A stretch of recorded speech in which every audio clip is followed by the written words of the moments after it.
Before we begin, don't forget to follow me on Twitter at DolanyTV and on Instagram at TysonDolany. You guys want to make sure you see what's going on behind the scenes here on DolanyTV. That's where to find it. Let's get going. This is DolanyTV, guys. A big welcome back. Of course, we are right into the middle of NHL 19 hype, but before we get there, we've still got Friday, Saturday, Sunday, Monday to get through before Tuesday when we can get some NHL 19 content. So you know what we're doing today. You have read the title, you've seen the thumbnail. It's about that time, right? I've broken down the global series. I've broken down as much as I possibly can think about at this point when it comes to the Oilers. Now, Harlan on Twitter sends me a message. Hey, I know you don't cover the Flames, but can you cover the Flames in real life roster? And then Tyson sitting there in the coffee shop gets thinking, and I think to myself, I haven't touched the Flames. But the Flames are a big part of who the Oilers are, right? We got to go back. It's a storied rivalry, the Battle of Alberta, if you're not familiar. And the big thing is, I haven't even touched that. I have not talked about that. So today, we're going to friggin' talk about that because this may be the most skilled, most, not intense, because intense, you know, past definitions have line brawls and bench brawls and all that with the Oilers and Flames. Now, what I'm talking about when it comes to the most intense is this is going to be the year. It is an absolute dogfight between these two teams to get points in the standings, to go somewhere, and of course get into the playoffs. Now, the question becomes, do these teams play each other in the playoffs? But first, I'm going to address, like I said, the obvious, the intensity of the Battle of Alberta. Now, it's not guys like Dave Semenko back in the day. I can't name a Flames enforcer. I don't know my NHL history that well, but what I'm saying is it's not going to be a fisticuffs brawl out and get it done kind of series in the season and then in the playoffs. What it's going to be is a lot of skill meets skill and beat skill, skill on skill, right? Well, there's two guys that can still mix it up fairly well, and of course the Flames have another guy on the roster who's going to try and crack it in Anthony Peluso. Well, you've got Zach Kassian and Matthew Tkachuk, right? Those two guys, they aren't afraid to mix it up. Now, they're not grade A enforcers, grade B enforcers. They ain't even grade C. They're just edgy guys who drop the mitts once in a while. So I'd be saying in a season, I'd be watching them, if we make playoffs, drop them 3 times, kind of a best of 3. Whoever gets the third one settles the score kind of deal. That's the obvious. I'm going to go state that right now. But when we get to it being the most intense, skilled Battle of Alberta we've had since the late 80s, when teams were winning the cup, trying to win cups over each other pretty much, right? Like I'm reading on Wikipedia here, the writers of the Wikipedia page have pretty much defined it as Death Valley in the 80s, right? A team comes in for a road trip, 2-game, 3-game swing through the west side of the Canadian NHL. Well, guess what? They had the Flames and the Oilers, the two best teams in the NHL in the late 80s. They had to face them, and you know what? It was just a Death Valley situation, like the article says.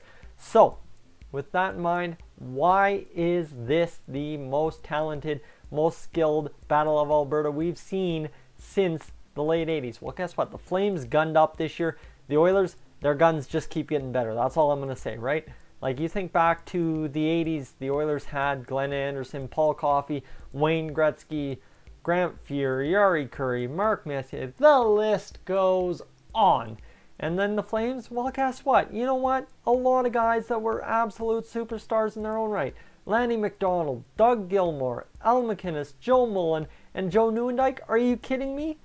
Mike Vernon in there? Like, there are names you cannot ignore in franchise history for both clubs from the late 80s. And guess what? We are at that exact same peak now in 2018-2019. It's a very simple formula, and I'm going to break it down for you right now.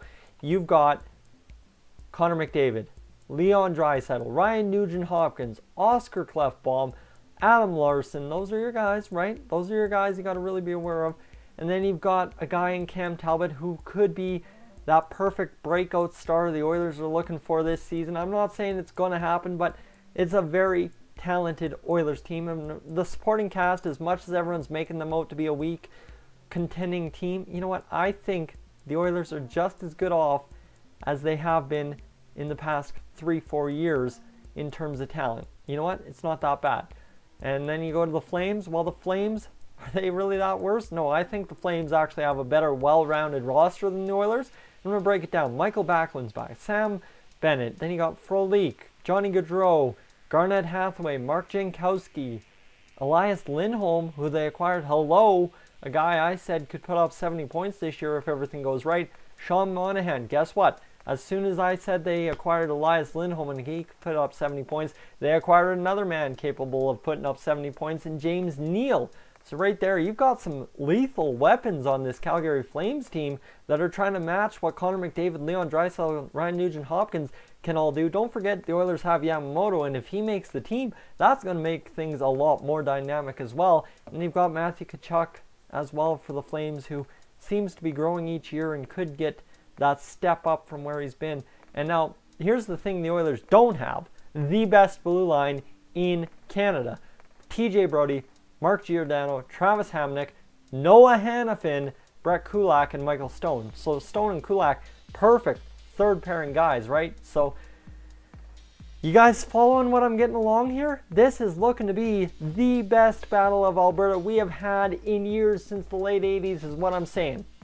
And why? Because the guns are all there. Now the Flames, like I said, they have Mike Smith. So now you've got Cam Talbot versus Mike Smith, the number ones in each team for Alberta. Well, the goaltending's not pretty, okay? So if the goaltending's going to struggle, it is going to be an absolutely beautiful scoring fest, hitting fest, grinded out hockey between the Flames and the Oilers for those Pacific Division points. And guess what? The way the Pacific Division, the NHL plays, we could see that Battle of Alberta return in 2018, 2019. How exciting would that be? Well, let me tell you, it would be an absolute blast to see the Oilers and Flames match up in the first or second round, whatever it be. It would be great for sure. So the Oilers, like I said, it's led by McDavid, it's led by Draisaitl, it's led by Nugent-Hopkins. You want to throw in a man like Kyler Yamamoto? You can do it. But nothing remains proven until camp with the Oilers, whereas we pretty much know what the Calgary Flames roster is going to look like. The NHL hasn't added in their rookies that are coming to camp and all that, but we know what they're going to look like. And I know, just based on facts, breaking down both rosters, it is going to be an absolute immaculate Battle of Alberta between both clubs. Now you got to think, is it going to be James Neal, pardon me, mixing up my teams now, James Neal, Sean Monahan, and Johnny Gaudreau on the top line, or is it going to be James Neal on the second line and Sean Monahan, Johnny Gaudreau, and Elias Lindholm on the top line, right? How are you going to play it? Who's Sam Bennett going to play with? Who's Michael Backlund going to play with? There's a lot of questions to be answered in Flames camp, even though their roster seems pretty determined. It's just a question of who's going to play with who, I think, in Calgary, and that's going to be a very exciting thing, right? Because now the Oilers will be sitting there in camp trying to break down their roster. Is Kyler going to make it? Is Tyler Benson going to make it? Who is going to make it? Who do we have to cut to let Upshaw on the team if he puts up a good camp? That kind of thing, right?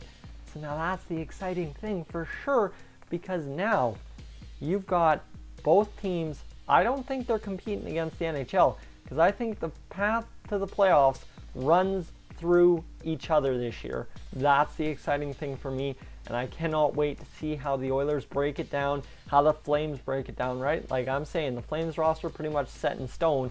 The Oilers roster a little bit more fluid, but who's going to battle it out and make the impact for both teams against each other? Because this is going to be an intense, skilled, absolutely laborious Battle of Alberta to try and get into the playoffs, and then it could meet in the playoffs again for the first time in a long while. I think since 1991, if I'm not mistaken. So you got to figure that is a long time since these two teams have met in the playoffs. And I think since both teams both made the playoffs 2006 when I became an Oilers fan. So let's go back. That is going to be a crazy matchup if it happens. And it is going to be down tooth and nail to the finish to see which team comes out on top this year. That's for sure. So the Battle of Alberta is reignited and it starts in training camp. Let me Google this because I just have to type in Edmonton Oilers. You'll see this right here. Guess what?